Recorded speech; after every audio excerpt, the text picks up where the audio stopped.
இங்கே சுசித்ரா இவங்க வாய்ஸ் ஒரு வைப் மெட்டீரியல்னு சொல்லலாம். இவங்க பண்ணதில் எனக்கு பிடிச்ச டாப் 4 சாங்ஸ் பற்றி பார்க்கலாம் வாங்க. இப்போதான் சேனலை ஃபஸ்ட் டைம் பார்க்குறீங்கன்னா சப்ஸ்கிரைப் பண்ணிடுங்க. யுவன் மியூசிக்கில் எஸ்டிஆர் நடிப்பில் 2006 வெளியே வந்த வளவன் படத்தில் இந்த ஒரு சாங்.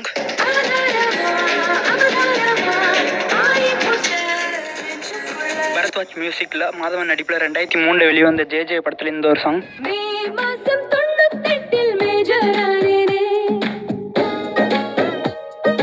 எஸ்எஸ் தமிழ் மியூசிக்கில் 2009 வெளிவந்த சிந்தனை செய் படத்தில் இந்த ஒரு சாங்.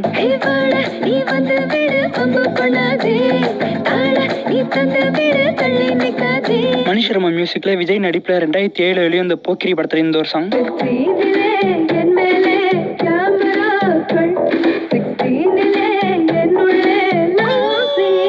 நீங்கள் ஐபிஎல் பார்க்குறவங்களா? ஐபிஎல்ல நீங்கள் செலக்ட் பண்ணுற 7 பிளேயர்ஸ் விளையாடுறது மூலம் நீங்கள் 10,000 வரைக்கும் ஏர்ன் பண்ண முடியும். இந்த ஆப்போட லிங்க் வேணுங்கிறவங்க கமெண்ட்டில் என்னோடய ஃபோன் நம்பர் இருக்குது, ஒரே ஒரு மெசேஜ் மட்டும் போட்டு விடுங்க.